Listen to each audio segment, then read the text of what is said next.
Hi, Mike. I'm out here in front of the University of Winnipeg. I've got a bird on my shoulder. I don't. It's one of those Manitoban killers. And producer.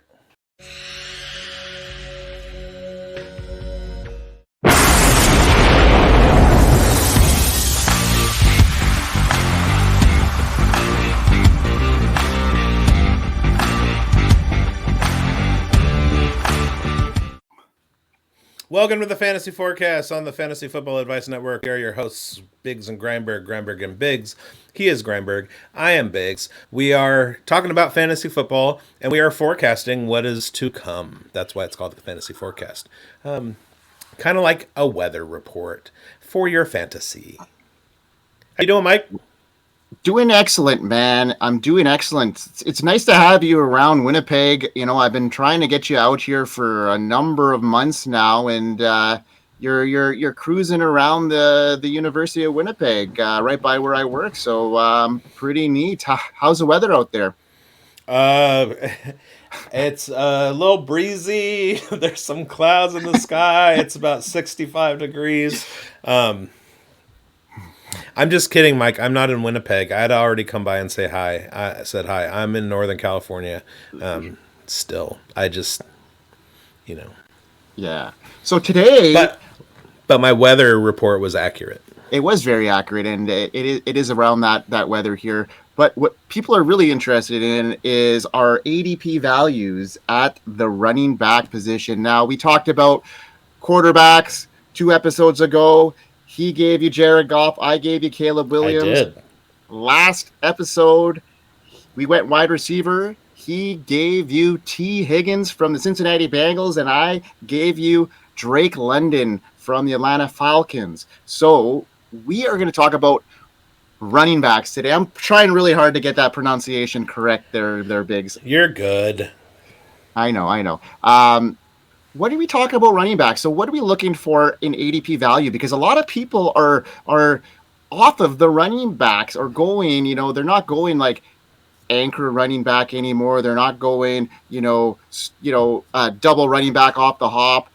Now they're waiting. So how are we going to find values in the running back position when people are waiting so much on them? I can't tell you that, Mike, because I was all prepared for tight ends. Well, let me riff then, okay? I'll just go off the cuff. I really am still a fan of the anchor running back position, or running back build. If you go back and you watch our wide receiver episode, one of the things I talked about was drafting T. Higgins as either my third wide receiver, depending on your league format, third starting wide receiver, or first flex, maybe even second flex if it's 2 wide receivers and 2 flex. But basically my fourth wide receiver. If I'm doing that, and I'm doing that in the 4th round, if I'm taking him as my third wide receiver, and I'm doing that in the 4th round, that means that I have taken an anchor running back first. So all of that depends on where you are in the draft position. If you have the 11 or 12, go ahead and grab yourself a Bijan Robinson or a Breece Hall as that anchor, and then your next 3 rounds go bang, bang, bang wide receiver. If you have an earlier draft pick than that, then go ahead and take Justin Jefferson, Jamar Chase, etc. Grab a running back in the 2nd round, and then go bang, bang on wide receiver again. So that's what I'm looking for. Now, if I'm doing that, then after those first 2 rounds, I'm looking at 1 running back. If I'm doing a 0 RB build, then I'm looking at no running backs, and I'm going to be focused on running backs later. And if I'm focusing on running backs later, what I'm looking for in terms of value is somebody who has an opportunity at some point in the season to take over a position. If you are drafting in July, August, what's going to happen is somebody's going to get hurt. So you're going to be able to pick up somebody off the waiver wire, or a running back is going to emerge at some point. Somebody's going to be able to be picked up off the waiver wire. In your draft, you can use the last 4 or 5 rounds to grab your defense, your kicker, your tight end, a couple of wide receivers or running backs or whatever, with the idea in mind that it's very easy to drop those guys. You don't, the same way that the NFL looks at draft capital. We talked about Drake London being a wide receiver one. The same way that the NFL looks at draft capital, we look at our fantasy rosters. If I drafted a guy in the 14th round, I'm really not going to have a problem dropping him to waivers. If I drafted a guy in the 3rd round, it's going to, first of all, he's probably going to be an undroppable, but more than likely, I'm going to look at that and go, I invested a lot of capital in this guy. I don't want to put him out on the waiver wire. He's going to get scooped up because everybody knows his name, etc. So when we're looking for ADP values at the running back position, what we're looking for is, like I said, guys who are going to take over if there's an injury, guys who we know are going to get some playing time and be able to put up some points and maybe have some weeks that are going to contribute or whatever.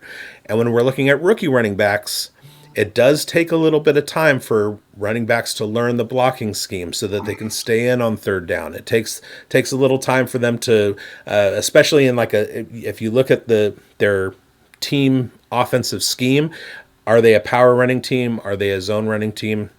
So after all these landing spots for rookie running backs, we're going to have some clarity on what the roles for these rookie running backs are going to be.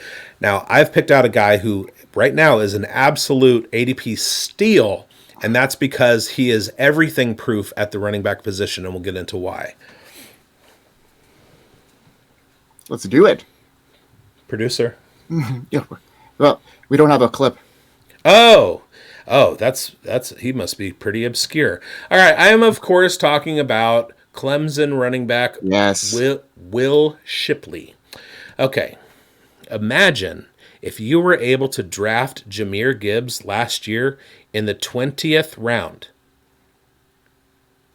or get Jahmyr Gibbs off of waivers.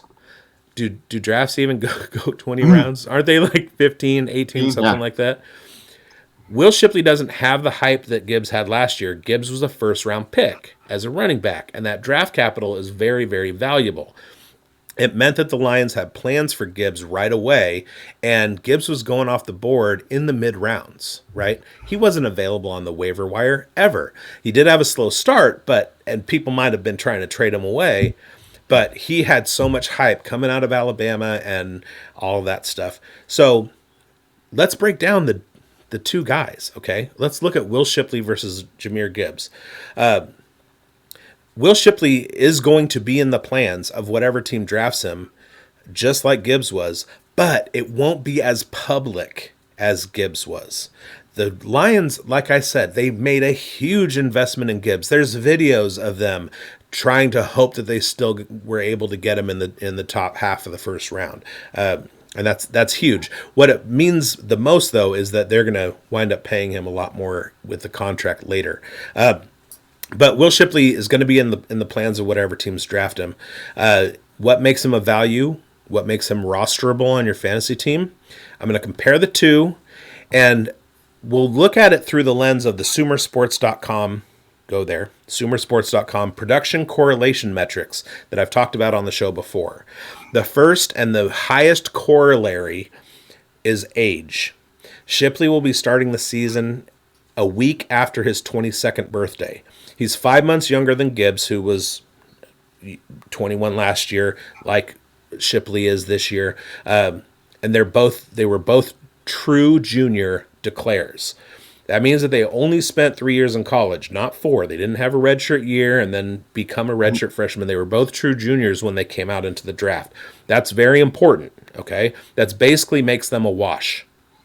The next thing that we look at in the correlations is weight. Shipley is listed at 210, Gibbs at 200. Now, we know that it takes a 225-pound running back to be a bell cow in the NFL. But guys who are 210 and can put on 215 or 218 or 220, those guys can get your 30 touches a game and still kind of be productive. But a guy coming into the league like Gibbs at 199, that's less likely. Now, Shipley also carries an advantage in height at 5'11 to Jahmyr Gibbs 5'9. With all of that said, as a bigger person, Shipley had a 38.5-inch vertical jump. Gibbs had a 33.5 inch vertical jump, which means that even though he's bigger, Shipley was much more explosive. I know you want their 40 time. I'll give you those. 4.36 for Gibbs, 4.39 for Shipley. Samesies. I mean, we're talking a 0.03 difference, and that's, that could be like the push of the button on the time clock. I would argue that Shipley is more athletic and bigger than Gibbs, and he carries a better career production profile than Gibbs does, with the only exception being whatever draft capital Shipley is able to earn, because it's not going to be in the first round. It's more going to be in the fourth round. That difference is what is going to make Shipley an incredible value. He's a receiving upside sleeper. He's going to start as a third down running back and kick returner. He's eventually going to be able to take over a backfield. I'm going to own Will Shipley on every single roster across every single format that I have in 2024. I was missing Will Shipley over the last month or so. He is firmly on my radar right now, and if I'm getting him in the last round of my redraft and he winds up being something, I'm all for it. Let's go, Will Shipley. I think I'm going to take a little credit for this because there was a show we had done. I think it was on the forecast where I mentioned Shipley as a rookie, and then it just like your eyes lit up and you're like, that's a really good one, Grindberg. And then you haven't stopped talking about Will Shipley since. So I'm going to take some I can't. He's great. I love it. I think that's going to be a great value there. I don't think he's going to have as much upside as Jahmyr Gibbs because of the draft capital, but I do like your comparison there. I do think that he's going to fit right in and he's going to be valuable right away. And he could turn out a role just like Austin Eckler did. Right. So I appreciate you reiterating my point. He is better in every respect physically than Jahmyr Gibbs. Everything that we look at, he has an advantage over Gibbs. Except for the 40 time, which is negligible, and also 40 time is like the least corollary statistic as far as like the combine metrics and everything. The difference, like I said, is going to be in what the team has plans for him and how much that draft capital affects. Just like when we say, "Oh, I can't drop this guy." A guy with first-round draft capital is going to keep getting the ball regardless of how he does. Will Shipley can go out and show that he's the next Christian McCaffrey and earn his way into top 12 relevance in fantasy football. Agreed. I love that call. Ship it with Will Shipley. Let's do it. Let's win a ship with Will Ship. There you go. That one's good. That one rolled off the tongue a little bit better. So my guy here, Biggs, is a big guy, if you know what I mean. When the Baltimore Ravens signed Derrick Henry to a 2-year, $16 million deal worth up to $20 million, including $9 million in fully guaranteed money, it meant the Ravens think Derrick Henry still has a lot left in the tank, and some players are just built differently, and we all know Derrick Henry is a tank. Henry has and remains one of those guys. Last year at age 39, he ranked first in rushing attempts and second in rushing yards, and he didn't really slide too much on efficiency.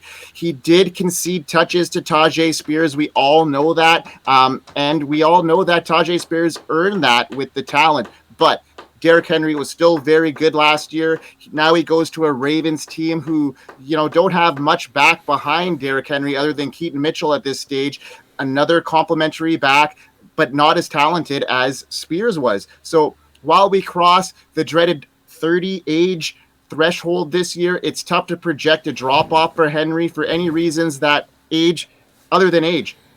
He will chug along as an RB1, especially when Henry has proven over the past 2 seasons that he can be utilized in the passing game as well. Over the last 2 years, Henry finished as the RB4, the RB8 in fantasy. Since 2018, no team has run the ball more or more productively than the Baltimore Ravens. The Ravens ranked first, third, seventh, and first in total rush attempts across the last 6 seasons. And to add to this, they finished second, first, second, third in rushing yards in the last 6 seasons. So they are a top-heavy team when we talk about rushing. And to add the cherry on top of all of that, they also ranked third, second, third, ninth, 20th, and fourth in rushing touchdowns. And I know some of that has to do with Lamar Jackson, but Lamar Jackson didn't run for a whole lot of touchdowns last year. I think he ran for 5. So Derrick Henry is going to see a lot of opportunity. If the Ravens have been a top 5 rushing yards in all 6, this is the perfect landing spot for Henry, and a dream landing spot, if you will. He has a top 2 rushing yards in the last 4 seasons healthy, so the Ravens will look to use him a lot. Pairing him with Lamar Jackson is a match made in heaven, in my opinion. I'm expecting a healthy Derrick Henry to push 17 touchdowns in 2023, and that'll catapult him to my RB7. He's poised to have a good redraft year, and long live the king. Henry, RB7 this year, I'm thinking. So the Ravens made a couple of moves, or didn't make a couple of moves after the signing of Henry, and those 2 moves that they made and also did not make were allowing Gus Edwards and J.K. Dobbins to move on to Greg Roman's offense in Los Angeles with the Chargers. The reason that's significant is that Gus Edwards and J.K. Dobbins have been huge parts of the Ravens offense the last couple of years. Gus Edwards being the go-to guy when other people got hurt.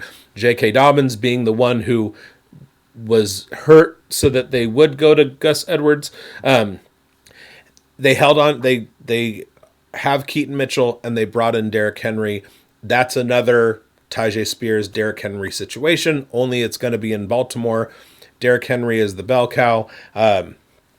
Now, I don't know how that offense is going to look. I mean, their offensive coordinator was the offensive coordinator at Georgia when they won a national championship with James Cook and Zamir White. So if we want to look at the Ravens offense with a Zamir White type in Derrick Henry and the James Cook type in Keaton Mitchell, get well soon, buddy,